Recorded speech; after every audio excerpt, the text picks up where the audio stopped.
Hi అండి అందరికీ. కార్లో ఎక్కడికి వెళ్తున్నాం అనుకుంటున్నారా? ఇంకేంటండి, క్రిస్మస్ హాలిడేస్ వచ్చేసాయి కదా, అందుకని అమ్మ వాళ్ళ ఇంటికి బయలుదేరాం. ఇక అంటే ఓన్లీ క్రిస్మస్ అని కాదు, మా పొట్టిదాని బర్త్డే కూడా ఉంది, అన్న పాపది. నిజంగా ఇప్పుడే ఎంటర్ అయ్యామండి ఊర్లోకి. అమ్మ వాళ్ళ ఇంటి ముందు హాస్పిటల్ పడ్డదనమాట కొత్తగా. అమ్మ వాళ్ళకి ఇంకా దగ్గరగా ఉంది క్లినిక్. వచ్చేసాం అమ్మ వాళ్ళ ఇంటికి. ఇప్పుడే వెళ్తాం ఇక ఇంట్లోకి. మా వదిన వచ్చి రిసీవ్ చేసుకుంది. ఇంకేంటి, పిల్లలు బండి దిగారంటే తాతయ్య అమ్మమ్మ వెంబడి పడడమే కదా. ఇంకా పొట్టిది మమ్మల్ని చూడగానే పెద్ద షాక్ దానికి. పొట్టిదాని చిన్న ఇల్లు అనమాట, అందులో కూర్చుంది ఆ పొట్టిది. ఆ పొట్టిదాంతో పాటు మా పొట్టోడు కూడా కూర్చుండు.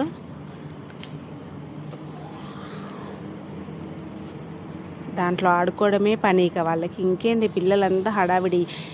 మా పిల్లలు ఇద్దరు వచ్చారంటే ఇంకా వాళ్ళ హడావిడి ఎక్కువ ఉంటుంది ఇద్దరిది. ఇంకేంది, బర్త్డే బేబీకి మెహందీ పెట్టాలి కదా ఖచ్చితంగా. ఇంకా పెట్టత్తా అంటే సరే అని పెట్టేస్తున్నా.